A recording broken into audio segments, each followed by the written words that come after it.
먼저 영상을 보시겠습니다.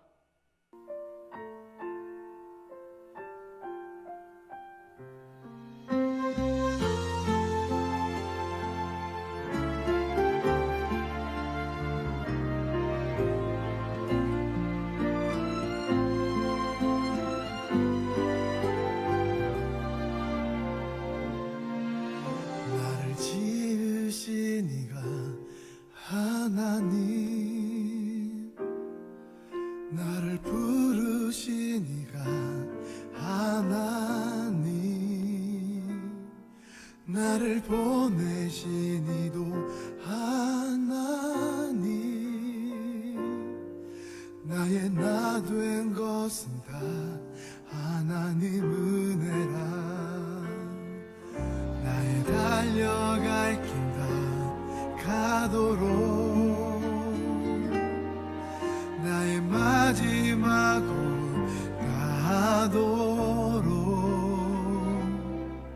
나로 그 십자가 품게 하시니,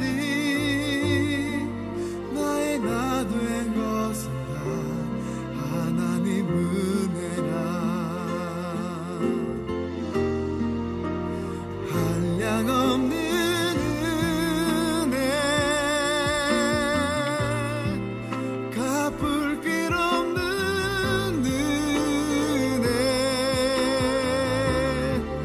내 삶을 애워 사는 하나님의 은혜. 나 주저함 없이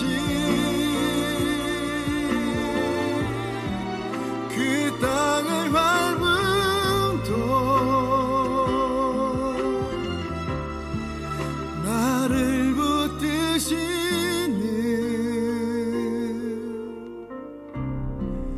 하나님의 은혜.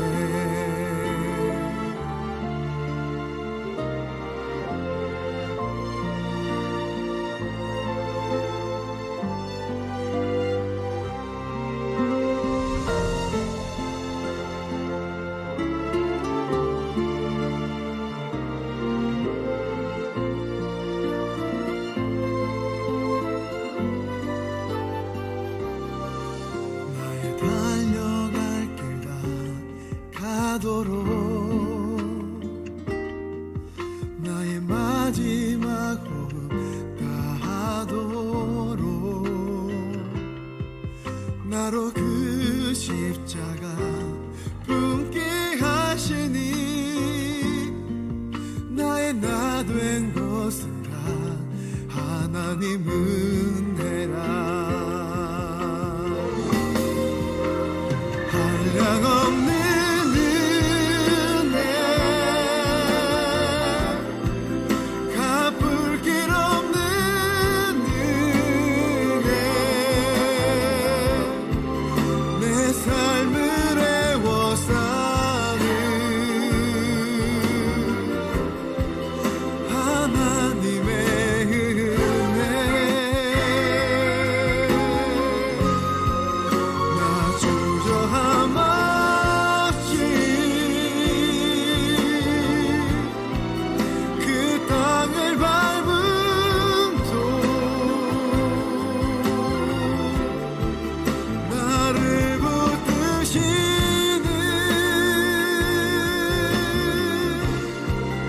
하나님의 은혜. 나를 붙드시는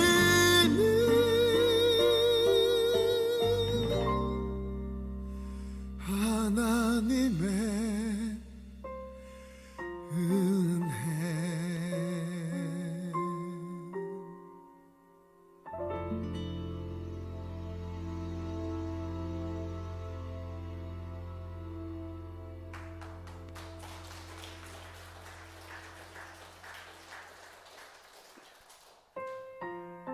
기도하겠습니다. 주님 감사합니다. 오늘 화성중앙교회에 섰습니다. 지금까지 저와 함께 하신 그 주님을 간증하려 합니다. 제게 베푸신 은혜가 우리와 함께하는 이 교회에도 함께하기를 원합니다. 모든 것을 맡기었고 예수님의 이름으로 기도드립니다. 아멘.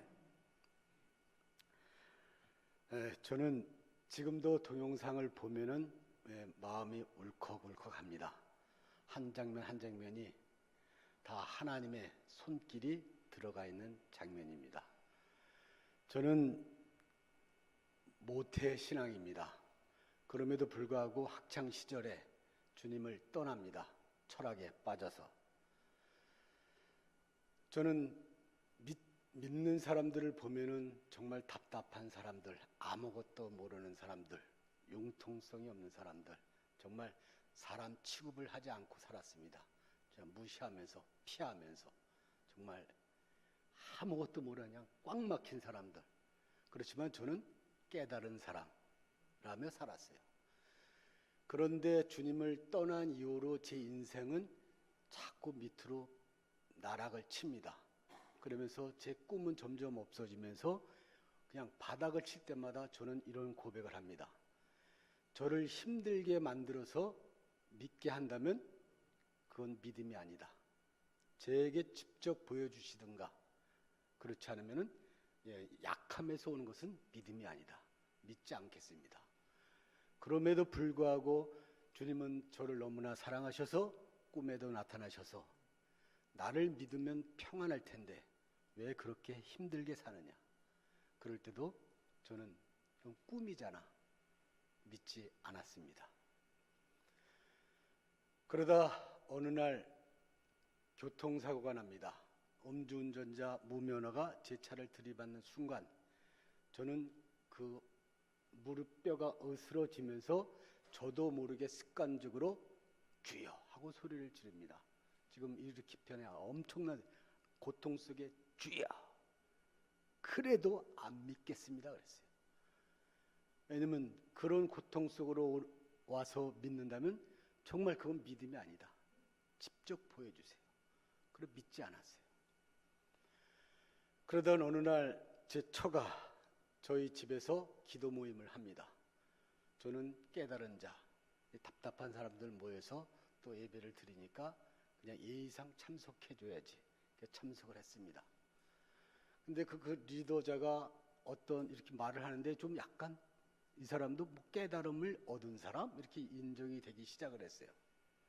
그래서 다시 예수님 얘기로 들어갈 때 저는 아휴 또 예수 얘기인가. 그래 넌 떠들어라. 난 안 믿겠다. 그러면서 뒤로 이렇게 제치는 순간 막 웃으시면서 저보러 그래도 안 믿겠다는데요 그랬어요. 저는 뒤로 제껴 앉다가 깜짝 놀라서 다시 자세를 고쳐냈어요. 이게 뭐지? 독심술인가? 그러더니 이분이 저에게 하나님은 형 집사님을 많이 사랑한답니다 라고 전해줬어요. 근데 저는 그냥 삶이 교회에서 살았기 때문에 많은 목사님들이 저에게 그런 말을 전했을 때도 와 닿지가 않았는데 그분이 기도하는 분이라 그런지 좀 마음이 약간 움직였어요. 그래도 저는 믿지 않겠습니다 그랬어요. 그리고 떠나면서 하는 말이 우리 기도 모임이 있는데 토요일에 한번 참석해 주실래요? 그랬어요. 그래서 토요일 날 직원들을 전부 다 일찍 퇴근시키고 저는 운전대에 앉아서 가보고 싶어서 운전대를 잡고 기도를 합니다. 그때 생각나는 게 성가대에 앉았을 때 어떤 기도 모임 청년이 기도문을 쓰는데 너무 아름답게 쓰는 거예요. 쓰는데 어머님 하고 기도문을 너무나 아름답게 쓰고 다른 분들을 다 하나님을 아버지라고 부르니 나는 아빠라고 불러야겠다. 그래서 아빠라는 하면서 기도문을 쓴 적이 있었어요. 그 아빠가 생각이 나서 저는 운전대를 잡고 아빠 하고 불러봤어요. 그 순간 제 눈물이 나면서 뭔가 제 가슴을 확 움켜잡습니다. 그러면서 제가 이렇게 기도를 했어요. 저 아시죠? 직접 보여주시지 않으면 안 믿는다는 거. 그러면서 학창 시절에 한 방언이 지금도 될까 하고 기도를 시작했는데 막 엄청나게 울며 통곡을 하며 기도를 하게 됩니다. 기도 모임을 참석했습니다. 한 7명이 모였는데 그 리더자 옆쪽 다시 성경을 돌아가면서 있다가 딱 리더자 쪽에 갔는데 리더자가 이렇게 또 질문하는 거예요. 형 집사님, 하나님을 뭐라고 부르시죠? 저는 깜짝 놀랐어요. 내가 지금 오면서 아빠라고 불렀는데 아무 소리도 못했습니다. 다시 한번 성경 봉독을 하더니 리더자에게 갔는데 이상하네요. 제게 왜 이런 질문을 자꾸 시키시는지. 형 집사님은 하나님을 뭐라고 부르십니까? 저는 거기서 완전히 무너졌습니다.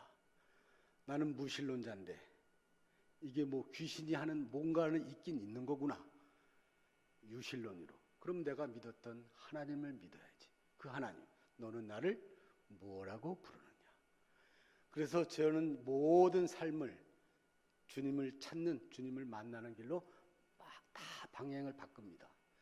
그 전에 주님을 떠나서 살 때는 돈도 좀 잘 벌었지만 너무 무의미하고 사는 재미, 왜 살아야 하는지, 내가 왜 돈을 벌어서 모아야 하는지 그냥 너무 무의미했어요. 사는 것이 재미가 없고.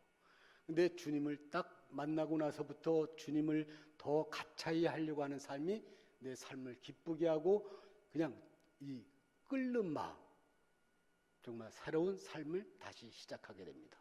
그래서 오랜 시간이 지나서 기도 모임에서 이렇게 얘기를 했습니다. 여기서 아프리카에 가서 죽어야 할 사람이 있는데 각자 기도해서 응답해 보십시오. 다른 분들은 정말 기도를 많이 해서 뭐 기도해서 응답받고 그러는데 저는 그런 것도 못해요. 근데 기도해서 응답해 보세요. 죽어야 할 사람? 다른 분들이 죽으면 안 되지. 나 같은 놈이 가서 죽어야지. 그래서 저는 손을 번쩍 들었습니다. 그래서 선교사가 됐어요. 저는 다른 선교사님처럼 뭐 대단한 사람이 아니고 아무것도 모르고 그냥 주님 배신 때리다가 그러고 살다가 어느 날 그냥 아프리카에서 죽어야 할 사람. 그래서 저는 선교사가 돼서 가서부터 선교사로 자라나게 됩니다. 가서 믿음 생활을 배우게 돼요. 무조건 떠나라고 그래서 그냥 떠났어요. 뭐 준비, 뭐 컨테이너 준비 이런 거 없이 그냥 가라고 그래서 갔어요. 갔을 때 딸만 셋이었는데 큰딸 중학교 1학년, 둘째가 초등학교 3학년, 막내가 3살 때 동영상 보였듯이 그런 삶이 시작이 됩니다. 형 선교사님이 아프리카 땅을 밟을 때 땅이 진동할 겁니다. 라는 믿음을 갖고 들은 대로 갔습니다. 그러나 그 이후부터는 어마어마한 고난이 저를 기다리고 있었어요. 지금 지나고 나니까 그때는 왜 그렇게 힘이 들어서 정말 살아계십니까? 증거 보여주세요. 뭐 이런 게 다 있습니까? 뭐 그런 삶으로 살아왔는데 지나고 나니까 다 제 믿음을 키우시는 그 하나님. 그래서 하나님의 은혜를 고백하고자 합니다. 정말 우리는 믿는다 하면서 좀 막연히 어떤 믿음으로 우리는 살아갑니까? 저는 이 자리에 서 있을 때 늘상 내가 무슨 말을 해야지 이런 사역을 한 것이 지금에 와서 다시 되돌아보면 정말 저게 내가 한 건가? 되돌아보면 정말 주님이 다 하셨어.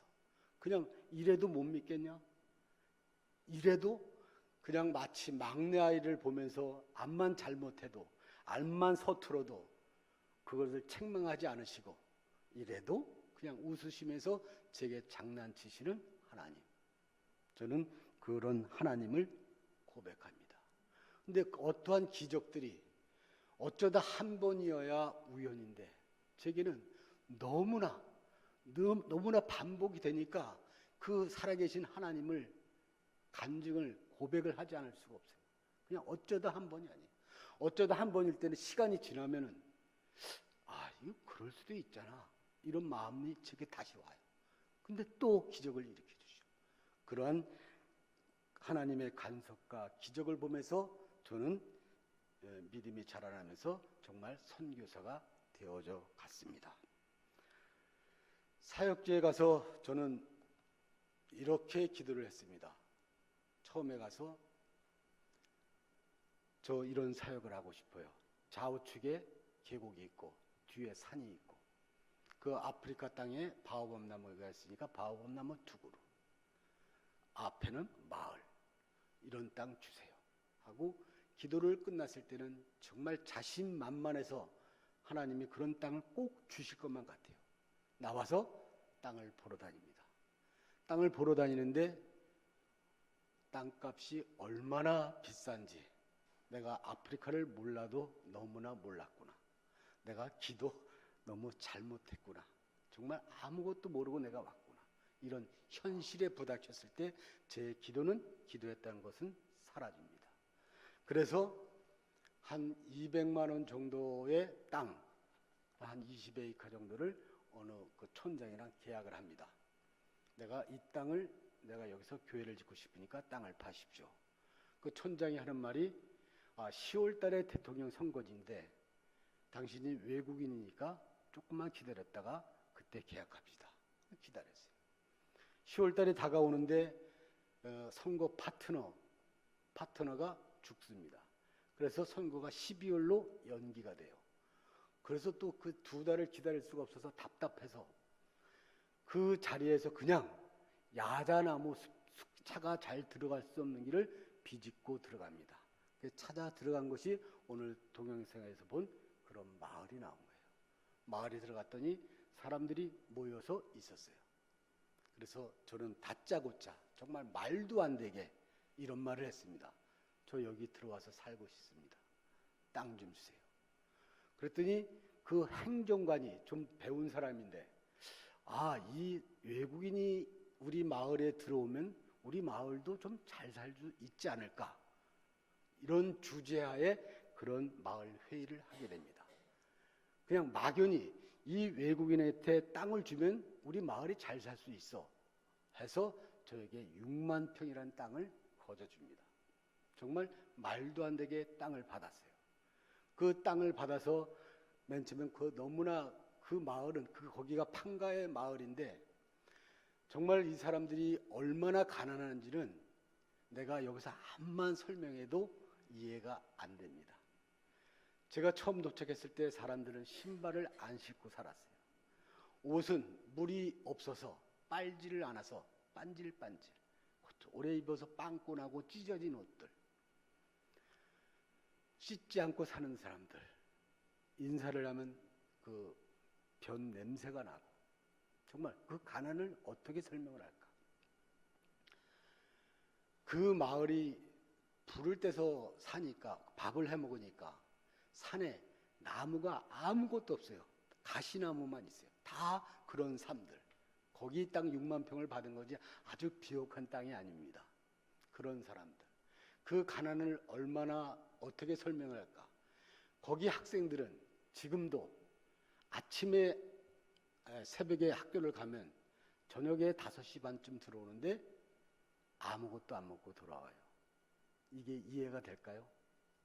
우리 기숙사에 사는 아이들은 그래서 점심을 먹게끔 다 조치를 해줬지만 그냥 모든 아이들이라고, 대부분이 아니라 거의 모든 아이들이 새벽부터 저녁에 들어올 때까지 밥을 하나도 안 먹고 와요. 거의 코이카 선생이 한국 사람이 있었는데 체육 시간에 볼을 던져주면 너무나 좋아서 차는데 미안해서 던져주지를 못하겠대요. 아무것도 못 먹고 살고 있으니까. 그런 삶들. 한 번은 이들을 잘 살게 해주는 프로젝트로 염소를 분양도 해주고 나중에는 염소를 받아봐야 이 사람 인생들이 바뀌지가 않는구나. 서로 바꿔볼까? 그래서 염소를 있는 거를 다 나눠주려고 넌 또 염소지 줘라. 너 3마리, 2마리, 이렇게 해서 나눠줬어요. 나중에 가봤더니 새로 지은 염소집은 자기네가 들어가 살고 그 헌집은 염소가 들어가 살아요. 정말 그거 이해가 됩니까? 그것도 그때 깨달은 건지 지금 셀 모임을 하면서 보니까 따로따로 사는 게 아니라 그냥 밤에는 같이 자요, 다. 그런 사람들. 우리 셀 모임을 합니다. 그 안에 들어갈 수가 없어요. 그래서 바깥에서 하는 거예요, 나무 밑에서. 처음 셀 모임을 할 때 아무것도 내오질 않아요. 한 2시간 했는데 나오지가 않아. 그래서 끝나고 나오는데 그 집은 좀 잘 사는 집이라 나올 때 저에게 닭을 한 마리 선물하더라고요. 아니, 지금 집사님이 이 닭을 한 마리 선물하면 다음 집 갈 때 그분은 얼마나 부담이 되겠습니까? 그러니까 이런 거 하지 말고 그냥 차이 한 잔이라도 마시는 게 낫지 않을까요? 그랬어요. 그 다음 주에 모임에 갔더니 우갈리로 밥을 했어요. 그 밥이래야 그냥 옥수수 가루로 해서 반찬, 우리 같은 반찬이 아닙니다. 그냥 그 산나물 같은 거 푹푹 삶아가지고 그냥 하나 놓은 거예요. 그게 다 밥이에요. 그게 나왔어요. 근데 시간이 지나면서 쌀밥이 나와요. 근데 전에는 혼자 밥을 하더니 우리 구역모임처럼 몇 사람이 모여서 밥을 하고 그래요. 기쁨에. 그래서 제가 물어봤습니다. 살면서 이렇게 식사를 초대해 본 적이 있습니까? 한 번도 없답니다. 없으니까 방에 들어갈 자리도 없고, 저도 그냥 장례식 때 참석을 해보면은 그냥 저녁에 그 큰 접시에다가 옥수수 가루, 얘네들이 먹는 밥을 반찬도 없이 그거를 그냥 땅 바닥에 놓습니다. 그러면 7명 정도가 쭈그려 앉아서 그거 떼어먹는 거. 이게 다였어요. 그런 삶들. 그러나 우리는 너무나 풍요롭고, 저도 한국에서 너무나 먹어서 지금 허리가 구겨지지가 않아요. 거기는 굶고 여기는 덜 먹으려고 애를 쓰고, 그런 삶들. 정말 우리 대한민국은 너무나 대단한 나라고, 정말 타임머신을 타고 다른 나라로 시간 이동을 하는 것 같아요. 그런 삶들을 살고 있어요. 저는 그런 곳에 가서 이들과 살았지만 늘상 제 주제는 하나님과의 관계입니다. 정말 사는 게 너무 힘드니까, 현실은 기도할 때는 정말 주님이 나와 함께 하시는 거라고 믿어지지만 부닥치는 현실은 정말 계시는 건가? 늘상 이런 싸움입니다. 기적을 보여주세요. 그러면 그게 보여줘서 펑펑 울고, 그런 삶이에요. 그 중에 하나가 비자가 2년에 한 번씩 받는데, 저는 그 땅을 받으면서 미션 등록을 할 때 이렇게 정관을 만듭니다. 거기에 저는 학교를 짓겠다고 정관 이런 게 써 있어요. 어느 날 비자가 안 나와요. 왜 그러냐고 들어가 봤더니, 당신은 정관을 보니까 학교를 짓겠다고 땅을 받았는데 당신은 교육청 허가를 받았습니까? 건축 허가를 받았습니까? 통장에는 돈이 얼마가 있습니까? 너무나 깜짝 놀랐어요. 그래서 선교사님한테 물어봅니다. 교육청 허가 받는데 얼마나 시간이 걸립니까? 막 웃어요. 2년, 2년 반, 건축허가 막 껄껄 울으면 거의 받지를 못하는 거예요. 아, 이제 쫓겨나는가 보다 라고 걱정할 때 주님은 벌써 다른 어떠한 섭리가 예비되어 있었습니다. 그때 찬양 사역자를 구하려고 제가 음치다 보니까 또 시골이다 보니까 이 노래를 모르는 사람들이 너무나 많아서 현지인 찬양 사역자가 필요했습니다. 그래서 누구한테 부탁해서 시내에서 만나서 데려옵니다. 첫 번 주가 계속 가도 안 나와요. 나중에 이분 간증이 여자인데 부탁을 받고 내가 왜 한국 사람한테 가지? 외국인한테? 안 나왔습니다. 또 연락이 오니까 내가 거길 왜 가? 그 시골에 안 나왔어요. 3주째는 자기가 새벽에 꿈을 꿉니다. 자기 말이 그래요. 주님이 가라 하셨기 때문에 나왔대요.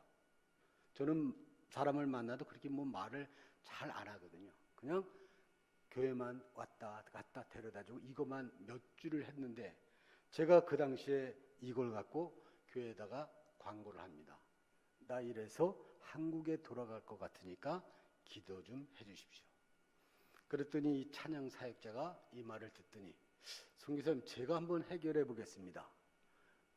예? 다음에 몇 시까지 시내로 나와주세요. 저는 그 광고를 했을 때 40일 작정 기도를 합니다. 이거 뭐 너무 힘드니까 주님 이게 어떻게 됩니까? 저 금식할 때니 이 문제 풀어주세요. 첫째 교육청학과 받게 하시고 건축허가 받게 하시고 통장에 3천만 원 넣어주세요. 그렇게 뭐 아무것도 모르고 뭐 어떤 계획이 있어서가 아니라 그냥 막연히 그렇게 기도했어요. 그래서 40일 작정 기도를 하면서 그 사람을 쫓아다닙니다. 정말 행정이 굉장히 느려서 2년 반 걸리는데 그 친구가 나오래서 오피스에 가면은 사람들이 줄을 딱 서 있어. 그러면서 얘기하면서 이거 하면 그냥 막 뛰어다니면서 일을 해요. 나중에 알아봤는데 이 사람이 지금 우리로 말하면 전 안기부장 딸이에요. 그것도 거기는 일부 닫혀지기 때문에 뭐 첩의 딸? 근데도 그 말이 다 먹히는 거예요. 그걸 쫓아다니면서 뭐 집을 쫓아다니면 우리처럼 오피스에 아니라 뭐 집이 어디라고 하면 거길 찾아가서 사인 받고 하면서 금식을 하면서 쫓아다니는데 나중에는 검은 똥까지 싸가면서 정말 지금 생각하면 그것도 은혜죠. 내 안에 모든 더러운 게 다 나가도록 그러면서 정말 열흘 만에 다 받았어요. 2년 이상을 걸고 열흘 만에 받고 이제 다르살렘에 비자 나오기만 기다리면 됩니다. 그래서 열 하루째 되는 날 정말 우리 금식 해보신 분들 알지만 3일이 고비지 그 다음부터는 힘이 하나도 안 들거든요. 근데 제 처가 이렇게 얘기를 합니다. 40일 기도는 한국에서도 힘든데 여기서 하면 안 됩니다. 우리 판단해 봅시다. 지금 주님이 다 응답하셨잖아요. 교육청과 받아 건축하고 이제 비자 기다리기만 했는데 뭐 그걸 기도를 합니까? 여기서 멈추세요. 들어보니 너무나 맞는 말이지. 기도 응답 다 됐는데 내가 주님의 되게 더 때를 쓸 필요가 있을까? 정말 먹고 싶어서가 아니라 주님이 응답하셨구나. 그리고 먹었습니다. 그래서 금식이 끝났어요. 근데 그 다르살렘에서 비자 받으라고 연락이 왔는데 그 당시는 너무 힘든 때라 경비를 절약하고 싶어서 선교대회가 있었어요. 선교대회 갈 때 찾아와야 되겠다라고 생각하면서 선교대회 하는 날 그 이미그레이션을 들리게 됩니다. 거기서 비자를 딱 받는 순간 제게 딱 마음에 오는 게 오늘이 혹시 40일이 아닌가? 라는 느낌이 확 때렸어요. 그 당시에는 날짜 계산이 달력이 없어서 달력을 그려서 쓸 때입니다. 정말 종이에다가 달력을 이게 날짜가 며칠인지를 모르겠어요. 그래서 선교대를 참석을 했는데 그 제목이 너의 믿음을 확증하라 라는 말을 딱 듣는 순간 이 통곡이 나오는데 다른 선교사님들은 너무 기뻐서 오래간만에 인사하고 그러는데 나는 그냥 주저앉아서 울기만 하는 거예요. 내 딸들, 내 처는 또 아빠 또 저렇게 초라하게 또 저렇게 울기만 하는 거예요. 계속 휴지를 갖다 주는 거예요. 나는 너무 감격스러워서 주님의 은혜가 이 부족한 사람. 그래서 선교대 끝나자마자 집에 도착합니다. 달려고 보면 진짜 40일이야. 막 울고 싶은데 전화벨이 울립니다. 그러면서 그 양주에 파송교회가 있었는데 그 당시에 조그만 교회였는데 교회를 건축하려고 3억을 대출 받았는데 여기 선교지가 생각나서 형성회한테 3천만 원 보내니까 알아서 써. 저는 그 전화를 받자마자 정말 앉아서 통곡을 하고 울었습니다. 내가 3천만 원 놓고도 기도했잖아요. 나는 3천만 원이 왜 필요한지도 모르고 뭐 없으니까 그냥 했는데 그냥 그대로 들어와주고 교육청하고 받고 이런 일이 한두 번이야죠. 정말 살아계신 하나님, 너 이래도 못 믿겠느냐? 남들은 그래, 이게 문제가 있지 않느냐, 이렇게 미신적으로 신비주의가 아니냐. 근데 나한테는 그런 게 현실로 계속 이렇게 나타나는데 내가 어떻게 하나님은 살아계시다고 고백을 하지 않을 수 있을까요? 정말 주님은 살아계시고 주님은 나를 너무나 사랑하십니다. 그래서 저는 그 주님을 저는 아빠라고 부릅니다. 늘상 기적을 보여주시면서 이래도 그 힘든 속에서도 그 힘든 현실은 나를 막 나락을 치게 하고 악각거리게 만들고 믿음이 떨어지게 만들지만 뒤돌아보면은 주님 잘못했어요. 제가 또 부족했네요. 이런 고백을 만드시는 하나님, 그분이 제 하나님입니다. 우리 아까도 보시지만 동영상에 지금은 한 200명가량 모입니다. 교회에 꽉 차서 공부를 하고 이런 프로젝트, 이런 걸 제가 한 번도 계획을 세워서 이렇게 하면 교회가 부흥되고 학생들이 모이고 이런 생각을 한 번도 해본 적이 없어요. 그냥 아이들을 뻗는데 거기도 공부를 하더라고. 과외 공부를 시키는데 제대로 된 교사도 아니에요. 근데 영어 수학을 가르치는데 한 달에 뭐 5,000원을 받고 가르친대요. 그냥 얘네들 그럼 공부시키면 좋겠구나. 그래 교사를 찾아가서 내가 5만 원 줄 테니 내가 학생들 교회 모이면 너 와서 가르칠래? 그렇게 시작한 거예요. 그냥 뭐 어떤 이렇게 해서 프로젝트가 잘 되고 이런 생각을 한 번도 해보질 않았어요. 가끔 이런 질문을 받습니다. 선교사님은 어떤 비전을 갖고 사역을 하십니까? 그럴 때마다 저는 정말 뭐라고 대답을 하지를 못해요. 저는 한 번도 그런 뭐 비전을 가져본 적이 없어요. 그냥 들어가서 이들과 울고 웃고 때로는 싸우기도 하면서 그냥 살았어요. 그냥 살다 보니 주님이 여기까지 이끌어 오셨어요. 정말 학생들의 삶을 보면은 그런 학생들이 모이면서 이제 아이들이 믿음이 자라기 시작합니다. 맨 처음에 찬양도 모르는 아이들, 그런 아이들이 서로 마치 제가 볼 때는 제가 믿음이 없지 우리 아이들은 정말 믿음의 군사들이에요. 아침 새벽에 일어나는 소리가 들려요. 5시 40분 바삭바삭 하면 50분에 교회 앞에서 찬양 소리가 들려요. 통성기도를 하고 그 다음에 그 먼 거리를 1시간 반 이상 거리는 자전거 삐삐삐 하면서 갑니다. 그래서 저는 제가 어렸을 때부터 같이 자란 현지 목사에게 얘기합니다. 여기 신학교가 아니잖아. 애들 멀리 그렇게 학교 가는데 그냥 보내. 그래도 이들은 아직까지도 기도하고 출발. 그냥 믿음이 없는 사람은 제 선교사 저일 뿐이지 우리 아이들, 현지 목사님 모두가 정말 대단한 믿음의 소유자들, 정말 믿음의 군사들. 정말 이들을 또 어떻게 선택을 했냐면은 거기에 이제 뭐 앨리스 같은 똑똑한 아이가 있어요. 어느 날 마을에서 저 시내에 살다가 이 판가의 마을로 이사를 옵니다. 이제 정년 퇴직을 했겠죠. 근데 아버지는 중풍이 걸려서 절름거려요. 근데 그 딸을 봤을 때 저는 너무나 애가 총기가 있고 총명해. 정말 탄자니아에도 이런 아이가 있구나. 그런데 어느 날 그 아이한테 울면서 전화가 옵니다. 선교사님 우리 아버지 좀 찾아주세요. 그래서 동역자를 찾아다녔더니 어느 밭에서 엎드려져 죽어 있었습니다. 그래서 그 엄마가 떠나면서 우리 애 좀 맡아주세요. 그래서 맡았어요. 또 한 명은 그 압달라라는 그 대학교 가는 남자아이는 그 주일학교 때보다 코 질질 흘면서 나왔는데 뭐 아무것도 아니에요. 그냥 머리도 부족해. 너무 부족해. 근데 거기는 중학교 갈 때도 시험 봐. 아니 초등학교도 중간에 한번 시험을 봐. 거기도 떨어져요. 그래서 보내. 중학교 시험도 또 떨어져. 그래도 암만 공부를 못해도 가방 갖고 학교를 왔다 갔다 해야 머리가 깨지. 그래서 사립학교를 또 보냅니다. 그러더니 고등학교도 또 떨어져요. 그래도 고등학교 나와. 그냥 어떤 뭐 얘가 공부를 잘한다는 비전을 가져본 적도 없이 그냥 불쌍해서 그냥 학교를 보냅니다.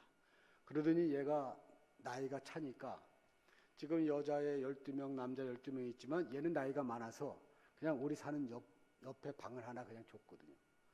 얘가 늦게 깨이는지 정말 새벽에 일어나 공부하고 늦게 자고 이런 애가 서울대학을 합격하는 겁니다. 한 번도 저런 대학을 간다는 걸 꿈에도 생각을 못 해봤어요. 왜냐하면 거기 고등학교 들어가는 자체가 전교에서 5%만 들어갑니다. 나머지는 다 떨어져요. 그 5%는 누구냐? 처음부터 부잣집에서 태어난 아이들, 사립학교, 유치원 다 잘된 사람들이 나가지 시골에서 어디 고등학교를 들어가는 게 전교에서 한두 명 나올까 말 거예요. 그래서 재작년에는 우리 6명이 다 고등학교 들어가. 작년에는 대학교를 저런 다루살렘 대학을 간다는 것 자체가 있을 수 없는 그런 일들이 벌어졌어요. 이거를 제가 했다고 저는 한 번도 생각을 해보질 않았어요. 주님은 정말 다 하시면서 저는 옆에서 그들을 키워가면서 저는 옆에서 구경만 하게 하셨어요. 이래도 못 믿겠냐? 이래도 늘상 미소 지으시면서 나의 믿음을 키워가시는 분입니다. 아이들이 너무 믿음이 자라다 보니까 어느 정도냐면은 저는 한국에서 팀이 온다고 그러면은 걱정하는 것들이 있습니다. 목사님들이 가서 은혜를 못 받으면 어떨까? 그래서 은혜 받게끔 막 이렇게 노력을 해달라고 하거든요. 그럴 때 어느 집사님이나 뭐 선교사님 우리가 가서 뭘 할까요? 뭘 준비할까요? 이런 전화가 오면은 저는 간단하게 얘기합니다. 아무것도 준비하지 마시고 그냥 와서 보십시오. 정말 오면 전부 다 은혜를 받아요. 그냥 그 자체가 은혜예요. 그 예배 드리는 모습을 보면서 전부 다 그냥 그 예배 드리는 모습에 감동이에요. 한 3시간 예배를 드립니다. 말도 틀리잖아요. 언어도 틀리잖아요. 근데도 오시는 분들이 그 예배에 더 은혜를 받아요. 아까도 보셨지만 예배 한 번 드리면 온몸과 마음으로 다 드립니다. 정말 믿음의 군사들. 이제 우리 교회가 어느 정도 자랐기 때문에 옆마을 키진가 마을에 교회를 세우게 됩니다. 그냥 그때도 어떤 뭐 특별한 계획이 아니라 우리가 이제 어느 정도 됐으니까 옆에 가서 예배를 드려볼까? 예배를 드리러 갑니다. 정말 어떤 구체적으로 내가 이렇게 교회를 세울 거라는 게 아니라 그냥 거기 가서 한번 예배 드려보고 싶어 갔습니다. 가서 예배를 드리려고 섰는데 이게 바로 영적 전쟁이에요. 옆에 뭐 구멍가게 비슷한 우리라는 그런 차원의 구멍가게가 아니에요. 그냥 뭐 있는데 그 청년들이 우리가 모여서 예배를 드리려고 그러니까 막 소리를 지르면서 막 언성을 높이면서 막 또 이게 있잖아요. 저도 장난을 좋아해서 가서 또 한번 장난쳐서 좀 제압을 할까? 뭐 이런 마음을 하고 있는데 우리 아이들 그 찬양대 6명이 딱 서서 찬양을 딱 시작하자마자 막 떠드는 소리가 그냥 딱 꼬랑지가 내려집니다. 저는 그걸 보면서 정말 영적 전쟁이다. 우리 아이들이 믿음의 군사들이기 때문에 이 찬양 하나가 나가는 게 그냥 딱 나가자마자 그냥 제압입니다. 그러면서 교회가 세워집니다. 정말 판가에 교회를 세울 때는 정말 다 몸으로 때우고 정말 어떻게 했는지도 몰라요. 그 야자나무 교회를 10년 이상을 해오다가 참 하나님 하시는 일이 코이카가 우리 마을에 돌아옵니다. 들어올 때 그때 제가 6년 만에 한국을 나왔을 때예요. 너무 힘들어서 이게 그때 현상으로 이 치매 증상 비슷하게 있습니다. 누가 잘 기억을 못해. 그러더니 그 옛날 파송교회 목사님이 보시더니 뭐야 총기가 다 없어졌네. 그러시면서 본인한테 들어오는 뭐 홍삼, 뭐 과일 계속 보내주는데 저는 먹기만 했어요. 계속 먹다 보니까 정신이 좀 드네. 이런 느낌이 왔어요. 이런 삶 속에서 저는 텔레비를 보는데 탄자니아와 대한민국이 코리아가 새마을 협약을 맺다 하고 딱 나오는데 딱 보니까 저거 우린데. 그래서 한 번에 다 생각이 드는 거 있잖아요. 저는 뭐 다른 목사님, 선교사님처럼 뭐 찾아다니면서 이거 우리에게 맞습니다, 뭐 이런 걸 못하는 사람이에요. 그러니까 벌써 다른 선교사님들이 하겠구나 라는 마음이 벌써 와 있고 이미 져 있고 마음에는 그냥 주님 저거 우린데요? 근데 눈물이 팍 났어요.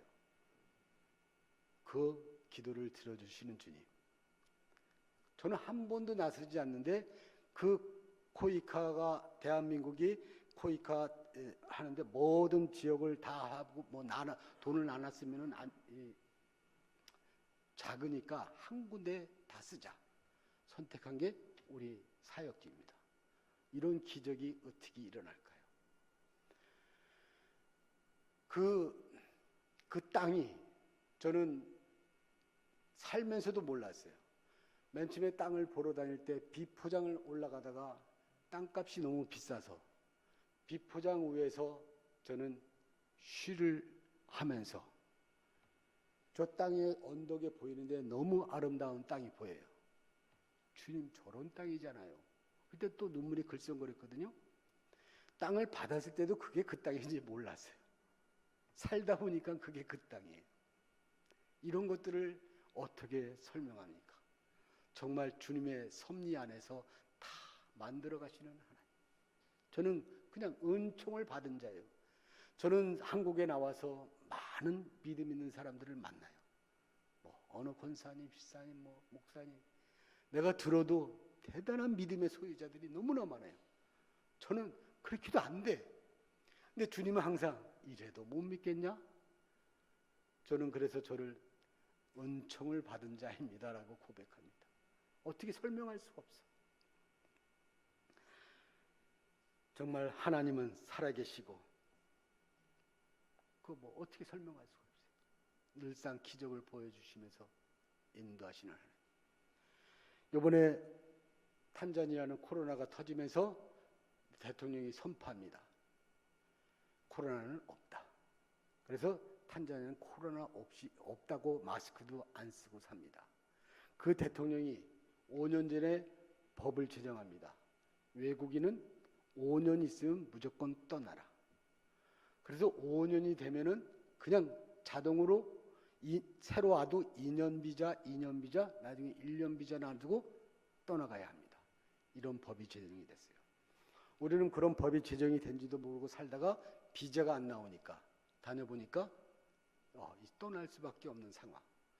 그래서 많은 선교사님들이 이미 떠났습니다. 다른 나라로 가고 한국에 들어오고 막 이런 상황. 저도 비자 계속 다니는데 다른 말은 없는데 비자가 안 나와. 이제 나도 떠나야 되나 보다 할 때 그 마을 교장 선생님이 찾아옵니다. 잘 찾아오지도 않는 분이 그날따라 왔어요. 뭐 좀 도와달라고 해서 제가 이 얘기를 했어요. 나 이래서 한국을 들어야 가야만 할 것 같다. 그러더니 그 교장 선생님이 무슨 말이냐 우리한테 맡겨달라. 그러더니 마을에 뭐 사인을 받고 막 하더니 오랜 시간 후에 저는 2년 비자를 받습니다. 그거를 저는 아무한테도 얘기를 못했어요. 다른 사람 다 떠났는데 나 받았습니다라고 하기가 뭐하더라고요. 그러면서 2년 비자를 주면서 내무부 장관이 당신은 탄자니아를 재건하는 사람이기 때문에 우리가 면제 비자를 주겠다. 면제 비자를 줄 테니까 이런 서류를 해와라. 그래서 그 작업 중이었어요. 그때 저는 기도를 했었는데 또 그 기도한 걸 잊어먹었어요. 왜냐하면 이런 기도를 했습니다. 주님, 기도합니다. 제가 나중에 알았어요. 정말 그 어떻게 설명해야 될까? 그 대통령이 죽습니다. 죽어서 부통령이 대통령직을 맡아 하면서 한인한테 연락을 합니다. 도와줄 거 있습니까? 우리 이런 것 때문에 한국 사람들이 떠나야 합니다. 선교사님들이. 이거 해결해 주실 수 있습니까? 그래서 그 대통령령으로 이 비자 문제를 해결해 주는 법을 다시 제정하기로 했어요. 우선 영어로 다시 할 수도 있지만 아예 법을 다시 내기로. 그래서 제 면제 비자는 시간이 좀 오래 걸릴 것 같아. 그래서 한국을 나오게 된 거예요. 나오게 되면서 한국 가서 내가 간증을 뭐를 할까? 그 기도문이라든가 이런 거 읽어보는데 제가 이 기도를 한 걸 까맣게 잊어먹고 있었어요. 왜냐하면 이런 기도입니다. 주님, 기도합니다. 저 살려주세요.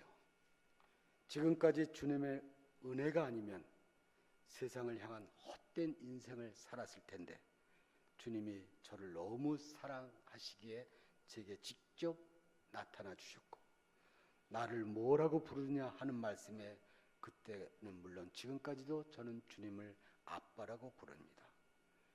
그 아빠라고 부를 때 저는 더 힘이 생기고 마음에 든든함이 느껴집니다. 아빠, 저 금식하고 있는 거 어떡하게 생각하세요? 기특하지 않아요? 아빠, 저 그냥 금식 기도하고 싶었어요. 그래야 아빠가 좋아하실 것 같아서요. 이번 금식 기도는 주변 선교사님들의 문제를 풀어달라고 기도하는 거예요. 이거 진심이에요. 선교사님들의 비자 문제 풀어주세요. 하나님의 나라를 회복시키는데 방해가 되는 그 법령을 취소시켜주세요. 그래서 많은 선교사님들이 선교를 포기하는 일이 없으면 좋겠어요. 그리고 저 또한 이 땅 탄자니아에서 죽고 싶은데 조만간 떠난다면 저부터도 이 사역에 온전한 마음 쏟기가 쉽지 않아요. 지금 우리에게 닥친 선교사들의 비자 문제를 해결해 주세요. 아빠, 들어주실 거죠? 2020년 1월 25일 구정에 금식하며 예수님의 이름으로 기도합니다. 이 기도를 보고 저는 깜짝 놀랐어요. 이렇게 아니 대통령이 죽어달라고 기도한 게 아니라 법령이 취소해달라고 기도했잖아요. 근데 현실은 선교사님들이 다른 나라로 가고 한국으로 들어오고 선교사를 포기하는 일이 일어나는데 현실이 그러니까 이 기도한 걸 또 까맣게 잊고 사는 거예요. 근데 해결됐어요. 이런 문제. 정말 기도하면 들어주시는 하나님. 우리 삶 속에서 우리 모든 걸 간섭하시는 하나님인데 우리는 너무나 멀리 두고 막연한 하나님을 믿지는 않고 있지는 않은가요? 저는 그 하나님이 저를 너무나 사랑하셔서 여러분들의 믿음보다 제 믿음은 적어요. 그럼에도 불구하고 저를 너무 사랑하셔서 저는 그냥 은총을 받은 자라고 고백합니다. 그 하나님이 이 자리에도 여러분의 마음에 한 사람 한 사람 간섭해 주시기를 원합니다. 지금까지 정말 기도해 주시고 후원해 주셔서 감사드려요. 정말 하나님은 살아계시고 우리는 그 하나님을 믿고 이 세상을 잠시 살아가는 하나님의 백성들입니다. 감사합니다. 기도하겠습니다.